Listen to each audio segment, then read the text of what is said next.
मित्रों नमस्कार। आज हम लोग हिंदी साहित्य के अंतर्गत हिंदी साहित्य के काल विभाजन एवं नामकरण के अंतर्गत चर्चा करेंगे। पिछली कक्षा में हम लोग आचार्य रामचंद्र शुक्ल द्वारा साहित्य का काल विभाजन एवं नामकरण देखे थे। आज परंपरावादी आचार्य हजारी प्रसाद द्विवेदी द्वारा जो है साहित्य का काल विभाजन और नामकरण देखेंगे। इन्होंने क्या नाम दिया है, पूरे साहित्य के कालखंड को कितने भागों में बांटा है, इनके साहित्य इतिहास कौन कौन से हैं, इन सारी बातों पे चर्चा करते हुए और बहुत सरल ढंग से इसको बताने का प्रयास किया जाएगा ताकि आपको ये तुरंत याद हो जाए एक बार में, और यहाँ से प्रश्न रहता भी है। तो आइए हम लोग देखते हैं। आचार्य हजारी प्रसाद द्विवेदी द्वारा नामकरण एवं काल विभाजन ये टॉपिक है। और पहला प्रश्न आपसे ये बनेगा कि इनका जो यदि इधर देखिए तीन साहित्य के इतिहास, हिंदी साहित्य के तीन इतिहास ग्रंथ इनके लिखे गए हैं नीचे, ठीक।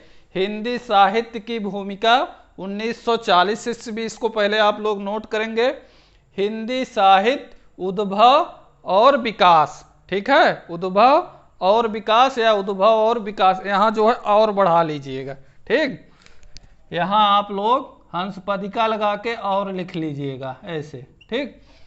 और तीसरा है हिंदी साहित्य का आदिकाल। सन सबका ईस्वी में दिया हुआ है, 1940 में है। हिंदी साहित्य की भूमिका पूछा गया है और बहुत ही इम्पॉर्टेंट है, यहाँ से प्रश्न बनता है, ये ग्रंथ के बारे में पूछ लेते हैं। 1940 ईस्वी हिंदी साहित्य उद्भव और विकास, 1952 ईस्वी। और तीसरा ग्रंथ है हिंदी साहित्य का आदिकाल 1952। नीचे वाले दोनों 1952 में आए ग्रंथ और ऊपर वाला है 1940 ईस्वी।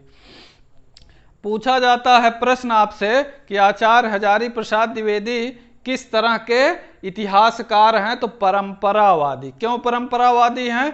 क्योंकि इन्होंने परंपरा का निर्वहन किया अपने साहित्यिक ग्रंथ में, ठीक है। जो हिंदी साहित्य के इतिहास ग्रंथ हैं कैसे लिखे गए हैं, परंपरा के अनुसार, यानी कवियों और लेखकों को इन्होंने परंपरा के अनुसार रखा है। और जो नामकरण किया है साहित्य का 4 भागों में, ये भी नामकरण किसके आधार पे है, परंपरा के ही आधार पे है। आप लोग पिछली कक्षा में देख चुके हैं कि आचार्य रामचंद्र शुक्ल ने नामकरण किस आधार पे किया था, युगीन परिस्थितियों के आधार पे, ठीक। प्रश्न वहां भी है कि रामचंद्र शुक्ल ने जो है काल विभाजन किस आधार पे किया, युगीन परिस्थितियों के आधार पे। और द्विवेदी जी का है परंपरा के आधार पर इन्होंने काल विभाजन किया, उसका नामकरण किया, ठीक है। अब देखिए इधर आदिकाल, पूर्व मध्यकाल, उत्तर मध्यकाल, आधुनिक काल। पूर्व मध्यकाल, उत्तर मध्यकाल ये देख लीजिए, यानी ये भक्ति काल है, रीतिकाल, ठीक। आदिकाल इनका जो नाम दिया गया, ये जैसे शुक्ल जी ने आदिकाल को वीर गाथा काल कहा था, इन्होंने जो है वीर गाथा काल ना कह करके आदिकाल नाम जो है किसके आधार पे, परंपरा के आधार पे, परंपरा के आधार पे आदिकाल का नामकरण किया। और अधिकतर विद्वान जो है इससे सहमत भी हैं, इनके नाम से, आदिकाल के नाम से अधिकतर विद्वान सहमत हैं। और इधर पूर्व मध्यकाल, उत्तर मध्यकाल, यहाँ थोड़ा सा है, यहाँ जो है मतैक्य नहीं है विद्वानों में, इसलिए रीतिकाल जो कौन, शुक्ल जी ने इसके पहले बता चुके थे ना, वीरगाथा काल, रीतिकाल, मध्यकाल और गद्यकाल। आपको जरा सा भी अगर बात याद हो तो यहाँ जो है इन्होंने भक्ति काल को पूर्व मध्यकाल और रीतिकाल को उत्तर मध्यकाल दिया नाम, और जो गद्य काल शुक्ल द्वारा दिया गया था उसको इन्होंने क्या कहा, आधुनिक काल। समय क्या, काल विभाजन जो किए, समय का विभाजन, आदिकाल का समय इन्होंने निर्धारित किया 1000 से 1400 ईस्वी, पूर्व मध्यकाल का 1400 से 1700, उत्तर मध्यकाल का 1700 से 1900 ईस्वी, और आधुनिक काल का 1900 से अद्यतन, यानी अब तक, आज तक। अब यहाँ हमको जो याद करने वाला जो यहाँ पॉइंट है उसको देखना है। हमको इतिहास ग्रंथ ये तीनों एकदम याद होने चाहिए सन सहित, पहली बात।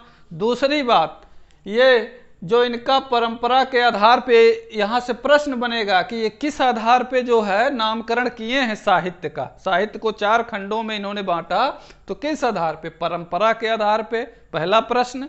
इधर काल विभाजन ईस्वी सन में है। शुक्ल जी ने संबोध में किया था, ध्यान देना है, और इन्होंने किस में विभाजन किया है? ईस्वी सन में किया है, तो यहाँ आपको ये ध्यान रखना है। अब बात आती है ये याद कैसे होगा।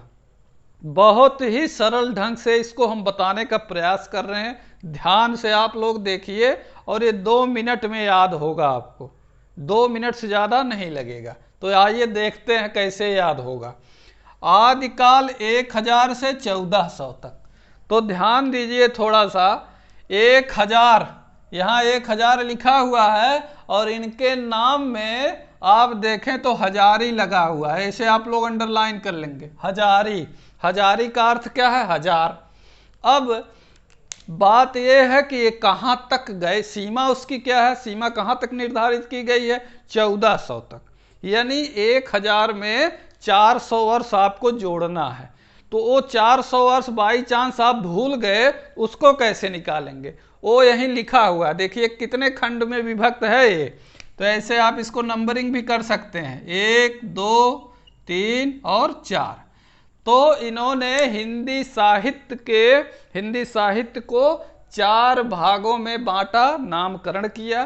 तो यानी 4, तो यानी हम यहाँ क्या करेंगे?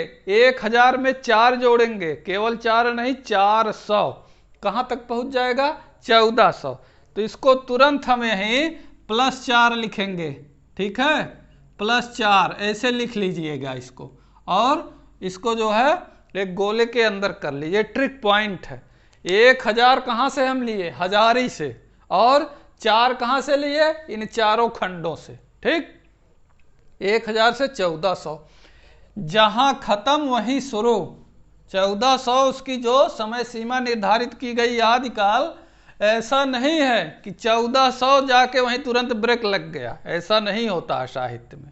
या कोई वो स्विच नहीं है लाइट की कि आप जो है ऑन ऑफ कर दिए, 1400 पे ऑफ कर दिए तो वहीं पूरे साहित्य जो है आदिकाल के समाप्त हो गए।